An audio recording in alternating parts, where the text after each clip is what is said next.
Hi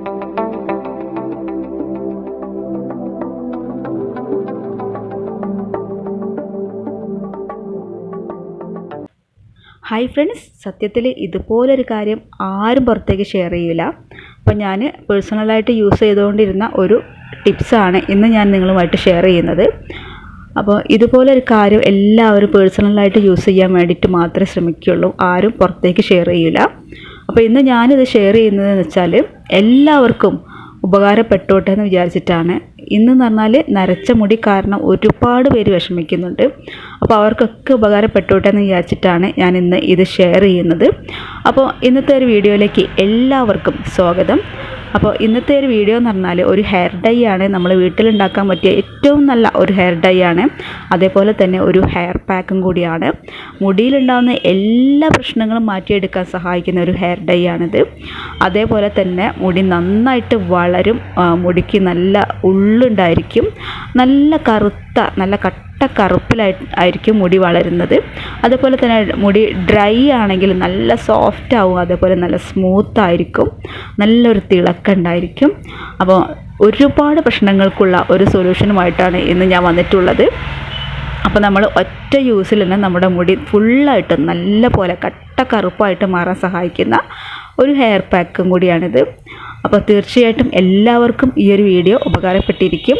അപ്പോൾ അതുകൊണ്ട് തന്നെ ഫസ്റ്റ് തന്നെ നിങ്ങൾ ഈ ഒരു വീഡിയോ ലൈക്ക് ചെയ്ത് പോവുക. അതുപോലെ തന്നെ ഇതുപോലെ നിങ്ങൾക്ക് ഉപകാരപ്പെടുന്ന ടിപ്സുകൾക്ക് വേണ്ടിയിട്ട് ഈ ഒരു ചാനലൊന്ന് സബ്സ്ക്രൈബ് ചെയ്ത് വയ്ക്കുക.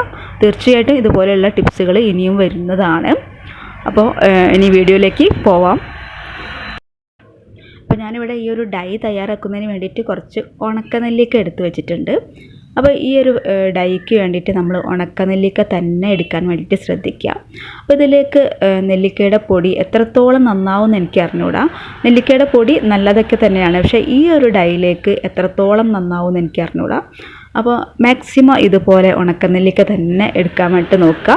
ഇന്ന് മിക്ക ഷോപ്പുകളിലും ആയുർവേദ ഷോപ്പുകളിലും നമുക്കിത് വാങ്ങിക്കാൻ കിട്ടും. അപ്പോൾ ഞാൻ ഈ ഒരു നെല്ലിക്ക നന്നായിട്ടൊന്ന് ചൂടാക്കി എടുക്കാൻ പോവുകയാണ്. അപ്പോൾ നല്ല പോലെ ഒന്ന് ചൂടാക്കി എടുക്കണം, കാരണം നമുക്ക് ഈ ഒരു നെല്ലിക്ക നന്നായിട്ടൊന്ന് പൊടിച്ചെടുക്കണം. അപ്പോൾ അതൊന്ന് പൊടിച്ചെടുക്കാൻ ആവശ്യമായിട്ടുള്ള അത്രയും ഇതൊന്ന് ചൂടാക്കി എടുക്കുക. അപ്പോൾ അത് ഞാൻ നന്നായിട്ടൊന്ന് ചൂടാക്കി എടുക്കുകയാണ്. എന്നിട്ടിത് ചൂടാക്കി എടുത്തിട്ട് ഇതൊന്ന് മാറ്റി വെക്കാം. അപ്പോൾ അത് അത്യാവശ്യം നല്ല പൊടിയാക്കി എടുക്കാനുള്ള ഒരു പരുവത്തിൽ ആയിട്ടുണ്ട്. ഇനി നമുക്ക് ഇതിലേക്ക് ആവശ്യമായിട്ടുള്ളത് കരിഞ്ജീരകമാണ്. നല്ല കറുപ്പിലുള്ള കരിഞ്ജീരകം ഏതാണ്ട് ഒരു 2 ടീസ്പൂണാണ് ഞാനിവിടെ എടുക്കുന്നത്. അപ്പോൾ ഈ ഒരു കരിഞ്ജീരകം 2 ടീസ്പൂൺ തന്നെ എടുക്കുക. നമ്മൾ അളവൊക്കെ നമ്മൾ എത്രത്തോളമാണ് എടുക്കുന്നത് അതിനനുസരിച്ച് എടുക്കുക കേട്ടോ. അപ്പോൾ കരിഞ്ജീരകം കുറച്ച് കൂടുതൽ എടുത്താൽ യാതൊരു പ്രശ്നവുമില്ല. അതേപോലെ തന്നെ നെല്ലിക്കയൊക്കെ കുറച്ച് കൂടുതൽ എടുക്കാവുന്നതാണ്, ഒരു പ്രശ്നവുമില്ല, അതിൻ്റെ റിസൾട്ട് കൂടെയുള്ളൂ. അപ്പോൾ ഇതും കൂടെ ഞാനിതിലേക്ക് ഇട്ടിട്ട് നല്ല പോലെ ഒന്ന് വറുത്തെടുക്കുകയാണ്. ഇതും നമുക്ക് പൊടിച്ചെടുക്കാനുള്ള ആ ഒരു പരുവത്തിലാണ് നമ്മൾ ഇത് വറുത്തെടുക്കേണ്ടത്. അപ്പോൾ അത് നന്നായിട്ട് വറുത്തെടുക്കുക. അപ്പോൾ ഈ ഒരു കരിഞ്ജീരകം അതേപോലെ തന്നെ ഈ ഒരു നെല്ലിക്കൊക്കെ നമ്മുടെ മുടി നല്ല പോലെ കറുപ്പാവാൻ സഹായിക്കുന്നതാണ്. അതേപോലെ തന്നെ മുടി നല്ല സ്മൂത്തായിരിക്കും, നല്ല തിളക്കമുണ്ടായിരിക്കും, മുടി നന്നായിട്ട് വളരുകയും ചെയ്യും. ഏത് മുടിയില്ലാത്തവർക്കും ഇതൊക്കെ മുടിയിലിട്ട് കൊടുക്കാൻ തീർച്ചയായിട്ടും മുടി നന്നായിട്ട് വളരുകയും ചെയ്യും, മുടി കൊഴിച്ചിൽ മാറിക്കിട്ടും, അങ്ങനെയുള്ള പ്രശ്നങ്ങളൊക്കെ മാറിക്കിട്ടും. അപ്പോൾ ഞാൻ ഈ ഒരു കരിഞ്ജീരകം ഇവിടെ വറുത്ത് മാറ്റി വെച്ചിട്ടുണ്ട്. അതിനുശേഷം ഇതിലേക്ക് ഒരു നുള്ളു ഉലുവയാണ് എടുക്കുന്നത്. അപ്പോൾ ഉലുവ ഒരുപാടൊന്നും എടുക്കേണ്ട, ഒരു നുള്ളു മതി, ഒരുപാട് എടുക്കരുത്. അപ്പോൾ ഞാനിവിടെ ഈ കാണിച്ച ഇത്രയാണ് ഞാൻ ഇതിലേക്ക് എടുത്തിട്ടുള്ളത്. ഇതും ഇതുപോലെ ഒന്ന് വറുത്തെടുക്കാം. ഏതാണ്ട് ഒരു ബ്രൗൺ കളറൊക്കെ ആയി വരുന്ന സമയത്ത് നമുക്കിത് ഇറക്കി വെക്കാം. ഇതേപോലെ തന്നെ ഉലുവ നമുക്ക് എല്ലാവർക്കും അറിയാം, ഉലുവയൊക്കെ നമ്മുടെ മുടിയിലിട്ട് കഴിഞ്ഞാൽ മുടി നല്ല പോലെ സ്മൂത്ത് ആവും, അതുപോലെ തന്നെ നല്ല പോലെ വളരും. അങ്ങനെ ഒരുപാട് കാര്യങ്ങളുണ്ട് നമുക്ക് ഈ ഒരു ഉലുവ കൊണ്ടൊക്കെ. അപ്പോൾ ഇത് ഞാനിതുപോലെ വറുത്തെടുത്തിട്ടുണ്ട്. ഒരു ബ്രൗൺ കളറാവുന്ന വരെ ഇത് വറുത്തെടുത്തിട്ടുണ്ട്. അത് ഞാനിതിലേക്ക് ഇട്ട് കൊടുക്കുകയാണ്. ഈ സാധനങ്ങളാണ് നമുക്ക് വറുത്തെടുക്കാനുള്ളത്, വറുത്തെടുത്ത് പൊടിച്ചെടുക്കാനുള്ളത്. അപ്പോൾ ഇനി ഇത് എല്ലാം കൂടെ നല്ല പോലെ ഒന്ന് പൊടിച്ചെടുക്കണം. അപ്പോൾ അതിന് വേണ്ടിയിട്ട് ഞാൻ ഫസ്റ്റ് നെല്ലിക്കയാണ് ഒന്ന് പൊടിച്ചെടുക്കുന്നത്. അപ്പോൾ ഇത് ഞാൻ ഇതുപോലെ നന്നായിട്ട് പൊടിച്ചെടുക്കുന്നുണ്ട്. ഞാനിതൊരു ഇടിക്കല്ലിൽ വെച്ചിട്ട് നല്ല പോലെ ഇടിച്ചാണിത് പൊടിച്ചെടുക്കുന്നത്. അപ്പോൾ നിങ്ങൾക്ക് മിക്സിയുടെ ജാറിലിട്ടിട്ട് നല്ല പോലെ പൊടിച്ചെടുത്തിട്ട് ഇതുപോലെ തരിച്ചെടുക്കാൻ മറക്കരുത്. അപ്പോൾ അതിൻ്റെ നൈസായിട്ടുള്ള പൊടിയാണ് നമുക്ക് ആവശ്യമായിട്ടുള്ളത്. അപ്പോൾ അതുകൊണ്ട് തന്നെ ഇത് നല്ല പോലെ തരിച്ചെടുക്കണം. ഇതിപ്പോൾ നല്ല നൈസായിട്ടുള്ള പൊടിയാണ്. ഇതേപോലെ നമുക്ക് ഇത് പൊടിച്ചെടുക്കാം. ഇതേപോലെ തന്നെ നമുക്ക് ഉലുവയും അതുപോലെ കരിഞ്ചീരകം കൂടെ ഇതേപോലെ നമുക്ക് പൊടിച്ചെടുക്കാം. അപ്പോൾ ഞാൻ ഈ ഒരു ഉലുവയും കരിഞ്ചീരകവും നല്ലപോലെ പൊടിച്ചെടുത്തിട്ടുണ്ട്. അത് ഞാനിതിലേക്ക് ഇട്ട് കൊടുക്കുകയാണ്. ഇതേപോലെ തന്നെ നല്ല നൈസായിട്ടുള്ള പൊടിയായിട്ടാണ് നമ്മളിത് പൊടിച്ചെടുക്കേണ്ടത്. അതും ഇതിലേക്ക് ചേർത്ത് കൊടുത്തിട്ട് ഇത് നല്ലപോലെ ഒന്ന് മിക്സ് ചെയ്ത് വെക്കുക. അപ്പോൾ ഇത് നന്നായിട്ട് നല്ല പോലെ മിക്സാക്കി എടുത്തതിന് ശേഷം നമ്മുടെ മുടിയിലേക്ക് എത്രത്തോളം ഇത് ആവശ്യമുണ്ടോ അത്രത്തോളം ഇത് എടുക്കുക. ബാക്കി നമ്മളൊരു ബോട്ടിലാക്കിയിട്ട് സ്റ്റോർ ചെയ്ത് വെക്കുക. നമുക്ക് ആവശ്യമുള്ളപ്പോഴൊക്കെ ഇത് എടുക്കാവുന്നതാണ്. ഇതിപ്പോൾ നന്നായിട്ട് മിക്സാക്കി. ഇതാണ് നമ്മൾ ആ ഒരു മെയിനായിട്ടുള്ള കൂട്ട് എന്ന് പറഞ്ഞാൽ. ഇനി ഇത് ആവശ്യത്തിനുള്ളത് എടുക്കുക, ബാക്കി നമ്മൾ സ്റ്റോർ ചെയ്ത് വെക്കുക. അപ്പോൾ ഞാനിവിടെ ആവശ്യത്തിനുള്ള ആ ഒരു പൗഡറാണ് ഇപ്പോൾ ഇവിടെ എടുത്ത് വെച്ചിട്ടുള്ളത്.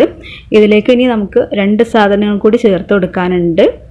അതും കൂടെ ചേർക്കുമ്പോഴാണ് ഇത് നല്ലൊരു ഡൈ ആയിട്ട് മാറുള്ളൂ. അപ്പോൾ അതെന്ന് പറഞ്ഞാൽ ഒന്ന് നീലേമരിയാണ്, പിന്നെ നമുക്ക് കുറച്ച് ഹെന്ന പൗഡറും കൂടെ ഇതിലേക്ക് ആവശ്യമുണ്ട്. അപ്പോൾ ഞാനിവിടെ ഫസ്റ്റ് കുറച്ച് ഹെന്ന പൗഡർ ഇതിലേക്ക് ഇട്ട് കൊടുക്കുകയാണ്. അപ്പോൾ ഹെന്ന പൗഡർ എന്ന് പറഞ്ഞാൽ ഒരുപാട് വേണ്ട, ഏതാണ്ട് ഒരു 1/2 ടീസ്പൂൺ ഹെന്ന പൗഡറാണ് ഞാനിതിലേക്ക് ഇട്ട് കൊടുത്തിട്ടുള്ളത്. അത് കഴിഞ്ഞ് ഇതിലേക്ക് ഞാൻ നീലേമരിയുടെ പൗഡറാണ് ഇട്ട് കൊടുക്കുന്നത്. നീലേമരിയുടെ പൗഡർ ഞാൻ കുറച്ച് കൂടുതൽ ഇട്ട് കൊടുക്കുന്നുണ്ട്. സാധാരണ നമ്മൾ നീലേമരിയുടെ പൗഡർ നമ്മുടെ നീലേമരിയുടെ ഹെയർ ഡൈ നമ്മൾ മുടിയിലിടുമ്പോൾ മുടി നല്ല പോലെ ഡ്രൈ ആവാറുണ്ട്. എന്നാൽ ഇതുപോലെ നമ്മൾ മിക്സ് ആക്കിയിട്ട് മുടിയിലിട്ട് കൊടുക്കുമ്പോൾ നമുക്ക് മുടിക്ക് യാതൊരു തരത്തിലുള്ള ഡ്രൈ ആവുന്ന പ്രശ്നങ്ങളും ഉണ്ടാവില്ല. മുടി നല്ല സോഫ്റ്റ് ആയിരിക്കും, അതേപോലെ നല്ല സ്മൂത്തായിരിക്കും. അപ്പോൾ അങ്ങനെ ഒരുപാട് ഗുണങ്ങളുണ്ട്. ഇതുപോലെ നമ്മൾ ഡൈ തയ്യാറാക്കുമ്പോൾ നീലമരി മാത്രം ഇടുമ്പോൾ നമ്മുടെ മുടി നല്ല പോലെ ഡ്രൈ ആയിട്ട് പാറിപ്പറന്ന് ഇരിക്കാറുണ്ട്. അപ്പോൾ ഇതെന്ന് പറഞ്ഞാൽ നല്ലൊരു സൊല്യൂഷനാണ്. അപ്പോൾ അത് ഞാൻ എല്ലാം കൂടെ നന്നായിട്ട് മിക്സാക്കി എടുത്തിട്ടുണ്ട്. ഇനി നമുക്കിതിലേക്ക് ആവശ്യമായിട്ടുള്ളത് കുറച്ച് കട്ടൻ ചായയാണ്. കട്ടൻ ചായ എന്ന് പറയുമ്പോൾ നല്ല കടുപ്പത്തിൽ തയ്യാറാക്കിയിട്ടുള്ള കട്ടൻ ചായയാണ് നമുക്കിതിലേക്ക് ആവശ്യമായിട്ടുള്ളത്. അപ്പോൾ നമ്മൾ സാധാരണ ഒരു ഡൈ എങ്ങനെയാണോ തയ്യാറാക്കുന്നത് അതേപോലെ അത്രയും ലൂസാക്കിയിട്ട് നമ്മൾ ഈ ഒരു ഡൈ നമ്മൾ തയ്യാറാക്കുക. അപ്പോൾ അതിന് വേണ്ടിയിട്ട് ആവശ്യത്തിനനുസരിച്ചുള്ള കട്ടൻ ചായ നമ്മളിതിലേക്ക് ഒഴിച്ചു കൊടുക്കുക. എന്നിട്ട് നന്നായിട്ട് മിക്സാക്കി എടുക്കുക. എന്നിട്ടൊരു ഡൈൻ്റെ രൂപത്തിൽ ആക്കിയെടുക്കുക. അപ്പോൾ ഈ ഒരു ഡൈക്ക് എന്ന് പറഞ്ഞാൽ നല്ലൊരു സ്മെല്ലാണ് കേട്ടോ. നല്ലൊരു അടിപൊളി സ്മെല്ലാണ് കിട്ടുക. നല്ലൊരു ഹെർബലായിട്ടുള്ള ഒരു അടിപൊളിയായിട്ടുള്ള ഒരു സ്മെല്ലാണ് കിട്ടുക. എല്ലാവർക്കും ഇഷ്ടമാവുന്ന ഒരു സ്മെല്ലാണ്. അതേപോലെ തന്നെ ഈ ഒരു ഡൈക്ക് എന്ന് പറഞ്ഞാൽ യാതൊരു തരത്തിലുള്ള സൈഡ് എഫക്റ്റുകളോ കാര്യങ്ങളോ ഇല്ല. കാരണം എല്ലാം നാച്ചുറലായിട്ടുള്ള സാധനങ്ങളാണ്. എല്ലാവർക്കും യൂസ് ചെയ്യാൻ പറ്റിയ സാധനങ്ങളാണ്. യാതൊരു തരത്തിലുള്ള സൈഡ് എഫക്റ്റുകളോ കാര്യങ്ങളോ ഒന്നും തന്നെ ഉണ്ടാവില്ല. അപ്പോൾ ഇനി ഈ ഒരു ഡൈ ഇപ്പോൾ ഇവിടെ റെഡി ആയിട്ടുണ്ട്. ഇനി നമ്മളിത് എങ്ങനെയാണ് മുടിയിൽ ഇട്ട് കൊടുക്കേണ്ടതെന്ന് വെച്ചാൽ ഫസ്റ്റ് നമ്മൾ മുടി നല്ല പോലെ വാഷ് ചെയ്യുക. നല്ലൊരു ഷാമ്പു വെച്ചിട്ട് മുടി നന്നായിട്ട് വാഷ് ചെയ്ത് കൊടുക്കുക. അതിനുശേഷം ഈ ഒരു പാക്ക് നമ്മൾ മുടിയിൽ ഫുള്ളായിട്ട് ഇട്ട് കൊടുക്കുക. ഇനി നരച്ച മുടിയുള്ള ഭാഗത്ത് മാത്രമാണ് ഇട്ട് കൊടുക്കേണ്ടതെന്ന് വെച്ചാൽ അവിടെ ഫുള്ളായിട്ട് ഇട്ട് കൊടുക്കുക. അപ്പോൾ ഈ ഒരു പാക്ക് എന്ന് പറഞ്ഞാൽ സാധാരണ നമ്മൾ നരച്ച ഭാഗത്ത് മാത്രം ഇടാതെ നമ്മൾ മുടിയിൽ ഫുള്ളായിട്ട് ഇട്ട് കൊടുക്കുന്നതായിരിക്കും ഏറ്റവും നല്ലത്. കാരണം ഇത് അത്രയ്ക്കും നല്ല ഒരു ഹെയർ പാക്കാണ്, ഹെയർ ഡൈ ആണ്. മുടി വളരാനും മുടി കൊഴിച്ചിൽ മാറാനും താരൻ മാറി കിട്ടാനും മുടി നല്ല സ്മൂത്ത് ആവാനും എല്ലാത്തിനും ഇത് വളരെ നല്ല ഒരു പാക്കാണ്. അതുകൊണ്ട് തന്നെ ഇത് മുടിയിൽ ഫുള്ളായിട്ട് ഇട്ട് കൊടുക്കുന്നതായിരിക്കും നന്നാവുക. അതുപോലെ ഇത് ഇട്ട് കൊടുത്തിട്ട് നമ്മളൊരു 2 മണിക്കൂറെങ്കിലും കുറഞ്ഞത് ഇത് മുടിയിൽ വെക്കുക. അപ്പോൾ അതിൽ കൂടുതൽ വെക്കാൻ പറ്റുന്നുണ്ടെങ്കിൽ അത്രയും വെക്കുക. അപ്പോൾ ഇനി ഇതെങ്ങനെയാണ് വാഷ് ചെയ്യേണ്ടതെന്ന് വെച്ചാൽ ഏതാണ്ട് നമ്മൾ എത്രത്തോളം മുടിയിൽ ഇത് വെക്കാൻ പറ്റുമോ അത്രയും വെക്കുക. അതിന് ശേഷം നമ്മളിത് വാഷ് ചെയ്യുക. വാഷ് ചെയ്യുമ്പോൾ നമുക്ക് യാതൊരു പ്രശ്നങ്ങളും ഇല്ല. നോർമൽ വെള്ളത്തിൽ മാത്രം വാഷ് ചെയ്താൽ മതി. ഷാമ്പൂസോ കാര്യങ്ങളോ ഒന്നും ഉപയോഗിക്കേണ്ട. അപ്പോൾ ഇത് വാഷ് ചെയ്ത് കഴിഞ്ഞാൽ നമ്മുടെ മുടി നല്ല സോഫ്റ്റ് ആയിരിക്കും, അതുപോലെ നല്ല സ്മൂത്ത് ആയിരിക്കും. അതുപോലെ തന്നെ മുടി ഫുള്ളായിട്ടും കറുപ്പായിട്ടുണ്ടാവും, നല്ല കട്ട കറുപ്പായിട്ട് മുടി ആയിട്ടുണ്ടാവും. അപ്പോൾ അത് സ്ഥിരമായിട്ട് നമുക്ക് യൂസ് ചെയ്യാവുന്നതാണ്. സ്ഥിരമായിട്ടെന്ന് പറയുമ്പോൾ ആഴ്ചയിൽ ഒരു തവണയൊക്കെ നമ്മളിത് മുടിയിലിട്ട് കൊടുക്കുന്നത് നന്നായിരിക്കും. നമ്മളൊരു ഹെയർ പാക്ക് മുടിയിലിട്ട് കൊടുക്കുകയാണെങ്കിൽ ഇതുപോലൊരു ഹെയർ പാക്ക് മുടിയിലിട്ട് കൊടുക്കുന്നതാണ് നല്ലത്. അപ്പോൾ ഇതെല്ലാവരും ചെയ്ത് നോക്കുക, നിങ്ങൾക്ക് തീർച്ചയായിട്ടും റിസൾട്ട് കിട്ടുന്നതാണ്. അതുകൊണ്ട് തന്നെ ഇത് എല്ലാവർക്കും ഷെയർ ചെയ്ത് കൊടുക്കാനും മറക്കരുത്. വീഡിയോ ഇവിടെ കഴിഞ്ഞു. ഇതുപോലെ നിങ്ങൾക്ക് ഉപകാരപ്പെടുന്ന ടിപ്സുകളുമായിട്ട് ഇനി അടുത്ത വീഡിയോയിൽ വരുന്നതാണ്. Okay, by, thank